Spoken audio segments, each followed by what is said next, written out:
Vamos falar do episódio 3 de The Last of Us, que começa já com a cidade toda atacada pelos eventos do segundo episódio. E temos aqui diversas pessoas mortas em uma sala. Uma delas é justamente o Joel, que é visitado ali pelo seu irmão Tommy. E a gente vê ali o relógio que a filha do Joel deu pra ele no início do primeiro episódio. E o cara fala, manda um abraço pra Sarah. Puta, cara, é de cortar o coração. Manda um beijo pra Sarah. Porém, a gente consegue ver que esse episódio aqui quis trazer uma pegada bem diferente do que o jogo nos traz após a morte do Joel, aonde é muito mais focado na raiva e na vingança e na ira e no ódio dos personagens. Aqui foca muito mais nos estágios do luto de cada um deles. Que porra é essa? Logo em seguida, depois dessa cena, a gente vai pra Ellie, que acorda delirando no hospital, relembrando e vendo ali na frente dela a morte do Joel novamente. Ellie! Um detalhe que eu achei interessante nessa cena é ver tubos ligados no tórax da personagem, no tórax da Ellie. Isso aqui já mostra que, diferente lá do segundo episódio, onde mostra lá no final da morte do Joel, que o cara no jogo dá um chute na cara da Ellie, fazendo ela desacordar, e no jogo ela fica com o olho inchado ali, mó tempão, enquanto a gente vai jogando e tudo mais, aqui na série o cara deu um chute no estômago dela. Eu vou matar vocês! Eu vou matar vocês! E eu já fiquei pensando aqui, se tem um tubo ligado no tórax dela, e ela que tá no hospital com esse tubo ali, é por causa daquele chute. E aquele chute deve ter quebrado algum osso da costela dela, perfurando o pulmão dela, fazendo entrar sangue ali e ter que tirar e fazer uma cicatrização muito mais demorada. E faz sentido do porquê levou 3 meses agora para ela conseguir sair de Jackson, porque ela teve que recuperar toda a regeneração ali do osso dela, que estava perfurado, e já justifica o porquê que a personagem estava respirando com muita dificuldade quando foi abraçar o corpo morto do Joel.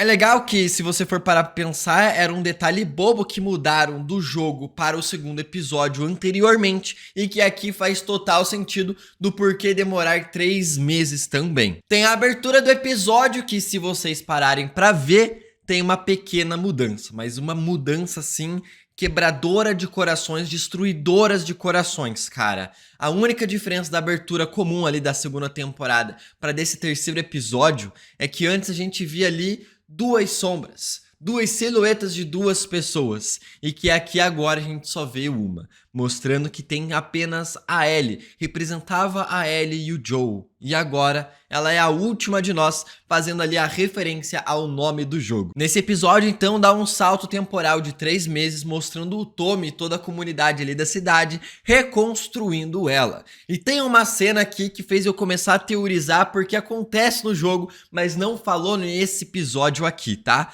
Lembrando que aqui os nossos vídeos aqui sempre vão conter informações e detalhes e referências dos próprios jogos. Se você não jogou, às vezes pode acabar recebendo algum spoiler ou outro mais pra frente. Mas aqui é interessante, cara, porque o Tommy tá ali reconstruindo a cidade e chega o Jesse, que vai lá e assume o trabalho do Tommy, que já tava cansado, e começa a trabalhar muito mais rápido e muito mais efetivo que o Tommy. Mostra que o Tommy está afetado pela morte do irmão, trabalhando de uma forma mais lenta porque ainda está de luto. E mostra como a nova geração vai acabar assumindo ali a cidade, mas principalmente esse detalhe aqui. Talvez o Tommy comece a perceber que talvez a presença dele, exclusivamente dele, não seja tão importante assim para a cidade. Talvez ele perceba que com isso aqui, a cidade consiga se virar sozinho. E aí vai fazer algo que acontece no jogo, aonde o Tommy também sai para se vingar da morte do Joel e ir caçar a Abby e toda a sua turma, igual acontece no jogo. E o episódio não mostrou ele saindo. Então pode, tipo, né? Não mostrou pra nós, mas talvez a gente encontre mais pra frente. E apenas com esse detalhe é uma teoria da minha cabeça e eu espero que a série faça isso mesmo. Foi o Tommy. Isso aí? Sem chance. Certeza que foi ele. Aqui nós vamos para Ellie no hospital de novo, conversando com a psicóloga, já que ela fala ali que tá ali mó tempão, que é os 3 meses que acabou passando pra se recuperar do seu ferimento no pulmão. E ela meio que conversa ali com a psicóloga, fingindo que tá toda maravilhosa e tudo mais. E um detalhe é que ela diz que não conversou com o Joel depois que viu ele na varanda da sacada no ano novo. E eu devia ter falado com ele, mas não falei. Eu espero que ela esteja mentindo, e eu acredito que ela esteja mentindo que não conversou com o Joel, porque mais pra frente no episódio a própria psicóloga diz que a Ellie é uma mentirosa. Tem diferença entre mentir e ser mentirosa. Ah, eu sei. E aquela ali, mentirosa. Finge que acredita na Ellie e tudo mais, só pra não encher o saco da personagem, até porque essa psicóloga aqui tá mó poucas ideias, ela tá se drogando, ela tá se bebendo e tudo mais, então ela meio que ela deixa a Ellie se virar mesmo e finge que a Ellie tá boa, porque a Ellie quer mentir, ela não quer se recuperar sozinha, então ela meio que largou a mão da Ellie. E eu espero que ela esteja mentindo que não conversou com o Joel, porque se ela não mentiu que não conversou com o Joel depois lá daquela cena e aquele realmente foi o último momento, que o jogo faz dar a entender pra nós praticamente o jogo inteiro, a gente só vai ver lá no final do jogo, spoiler, se não tiver isso aqui, eles vão estar perdendo um dos melhores diálogos que existe ali na história dos videogames, cara. Aonde é o Joel falando pra Ellie que, cara, se eu pudesse voltar no tempo, se eu pudesse mudar tudo, eu faria tudo de volta, cara. Minha vida teria tido algum valor, mas você tirou isso de mim. Se Deus me desse uma segunda chance naquele momento, eu teria feito tudo igual. E, cara, que é um diálogo fenomenal, fenomenal. E até tem o diálogo do café, que simboliza aqui quando ela vai visitar o túmulo do Joel jogando ali sementinhas de café, cara. Sério, eu acho que ela mentiu e vai ter essas cenas maravilhosas aqui na série, eu espero. Um pouco vergonhoso o que eu tive que dar em troca, mas não é ruim. A Ellie então vai visitar a casa do Joel, que assim como do jogo, tá cheio de flores na frente da casa do Joel, mostrando como a cidade se importava com o Joel, como a cidade gostava dele. Ele não era uma pessoa que só se relacionava com duas, não. Tipo, ele se relacionava com toda a cidade e todo mundo gostava dele. E a forma de representar isso aqui no jogo era deixar diversas flores na frente da casa do Joel, assim como fizeram na série. Dentro da casa do Joel, a gente pode ver tanto no jogo como aqui na série, mostrando que a série tomou um cuidado ali pra deixar bem parecido, a gente vendo diversos detalhes que a gente encontra. O quarto antigo da Ellie, sem colchão, mostrando que ela pegou o colchão ali do quarto dela dentro da casa e levou pra garagem pra não morar junto com o Joel mais. Quadro de astronauta, que é coisa que ela gosta. Tem coisas ali de Nirvana e tudo mais, que também é a música que ela gosta. Tem as roupas do Joel no armário dele, que ela vai lá e cheira as roupas do Joel, igual ela faz no jogo. Tem até as coisas entalhadas em madeira que o Joel também faz no jogo, também está aqui na série. E ela encontra aquela caixa vermelha ali, com o relógio do Joel e também o revólver do Joel. Onde ela pega o revólver, mas não pega o relógio, mostrando que ela tá mais voltada ali pra vingança do que pra lembrança mesmo, do que pro negócio mais emocional. Aqui na série a Dina chega ali na casa do Joel, chama pela Ellie, só que no jogo ela vai junto com a gente, já que a gente já tá tramando ali no jogo de sair da cidade mesmo escondido e foda-se todo mundo. Tem a cena igualzinha aqui no jogo, só que a única diferença é que tem a Maria ali na sala de jantar. No jogo, a Maria acaba lendo uma carta do Tommy, que saiu escondido da cidade, falando que vai se vingar da morte do Joel e matar a Abby e matar todo mundo responsável. Maria tá pé da vida e fala assim, olha, eu não queria que vocês saíssem, não tem como impedir vocês, então traz meu marido de volta vivo. Eu queria conseguir deixar quieto, mas não dá. Esse pessoal tem que pagar pelo que fez. E esse aqui é um detalhe que eu espero que a série mantenha aqui também, que tem no jogo. É o Tommy indo lá caçar a galera. E não mostrou nesse episódio. Só que também não mostrou o Tommy não indo e não mostrou o Tommy indo. Simplesmente só não mostrou. Só mostrou a Ellie e a Dina saindo. Quem não me garante também que o Tommy não saiu? Quem me garante? Eu espero que sim. Eu fiz uns cookies. Hã? Por amor?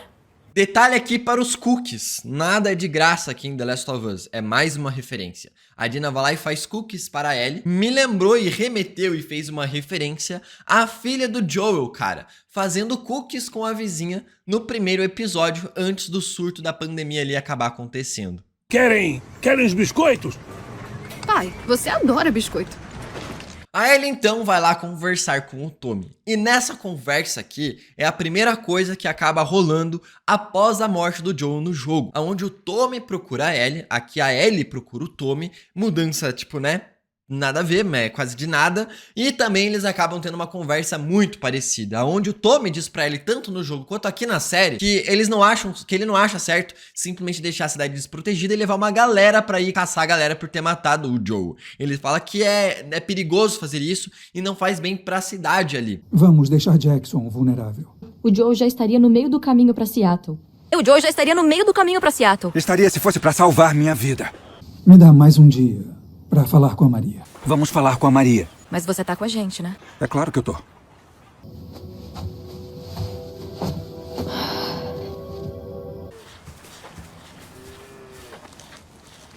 E até fala de querer conversar com a Maria antes de tomar uma decisão. Mantiveram a mesma coisa, a parada que na série de diferente é que levaram para a cidade ali para todo mundo decidir o que tem que ser feito. Façam o que for preciso pra fazer justiça. Tanto que nessa conversa aqui a Ellie diz também igual ao jogo. Se fosse você ou eu, o Joel já estaria a meio caminho da cidade. Não, se fosse você, o Joel já estaria no meio do caminho pra Seattle. Se fosse você ou eu, o Joel já estaria no meio do caminho pra Seattle. E nessa conversa que ela tem com o Tommy no jogo, eles falam a mesma coisa que a Dina falou para a Ellie, sobre a Wolf. Liberdade para o futuro, lutar pelo futuro. Washington luta pelo futuro. É a mesma coisa do símbolo da Wolf para saber onde que eles têm que ir e tudo mais. É apenas lugares diferentes e pessoas diferentes, mas a mesma história. Mas se for para formar um grupo, vamos fazer direito. Vamos falar com a Maria. Me dá mais um dia pra falar com a Maria. Então aqui o que acabou resultando de diferente, digamos assim? A parada de levar o assunto para a cidade, onde no jogo só é levado para a Maria, e a parada do salto temporal, onde que no jogo a Ellie já pega e sai no dia seguinte e já vaza da cidade escondida mesmo, e aqui demora 3 meses porque ela teve que se recuperar do ferimento. Seattle para achar as pessoas que mataram o Joel e executá-los. Em seguida, vemos ali um grupo de caminhantes com cicatrizes no rosto dessa galera. Essa galera aqui são os Serafitas, ou cicatrizes, como a galera da Wolf chama eles. Essa galera aqui meio que segue uma profeta. E o espírito dela segue vivo quando seguimos as palavras e obedecemos os ensinamentos. Onde ela diz que viu o fim do mundo e que, na verdade, os infectados é como se fosse uma punição divina de Deus para acabar com a humanidade. Essa galera meio que se liberta e se joga e se não usa nada de tecnologias. Eles só usam coisas, digamos assim, naturais. Mas não se engane pela menininha fofinha ali, porque essa galera aqui é mais violenta, ou até tão quanto violenta, ou até mais, do que a própria galera da Wolf, que é extremamente violenta. Os caras são super furtivos, usam arco e flecha, é difícil de ver, os caras se camuflam no meio da floresta e os caras são mais brutais que qualquer um, onde eles acreditam que para libertar as outras pessoas que não são serafitas é apenas através da morte. Quando eles estão sendo atacados ali pelos wolves, né, pelos lobos ali, pela WLF, a menina pergunta se são os demônios que estão atacando eles, fazendo referência que é dessa forma que eles veem a galera infectada, porque eles acreditam que é uma punição divina, então quem não é digno e tudo mais de ir pro céu, coisa do tipo, acaba se tornando um demônio na Terra, que no caso seria os infectados. Demônios.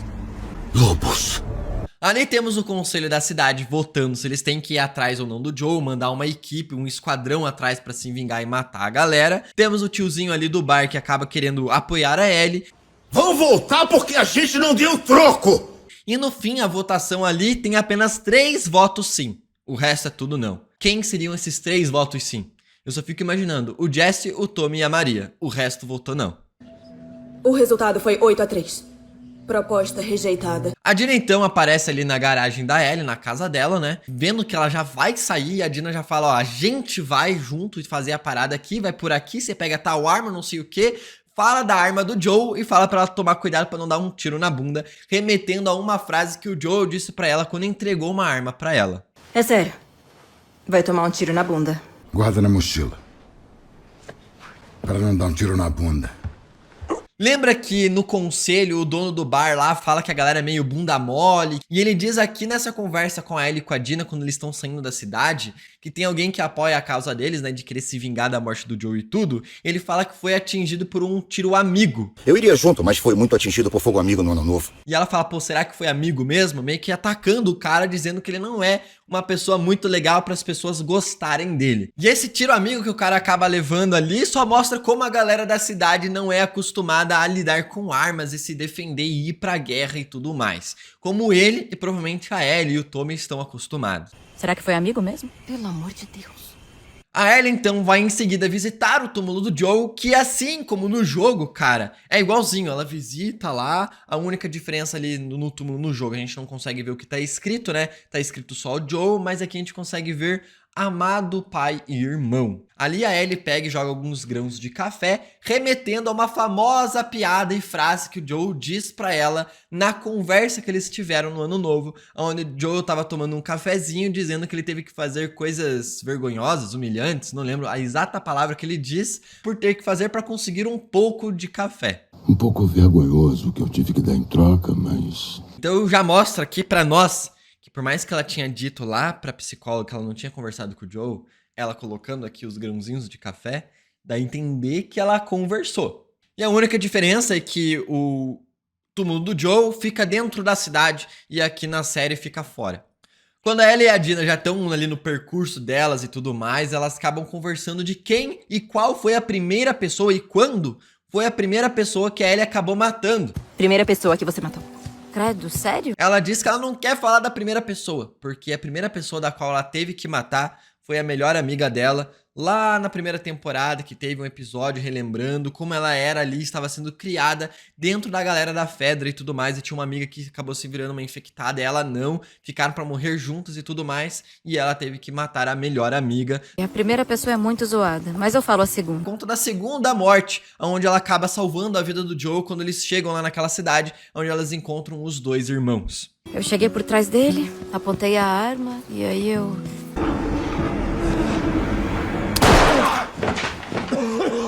A diferença é que no jogo tem um pouco mais sobre a Dina, onde a Dina fala no jogo que ela teve que matar uma pessoa que não era infectada quando ela tinha apenas 10 anos de idade.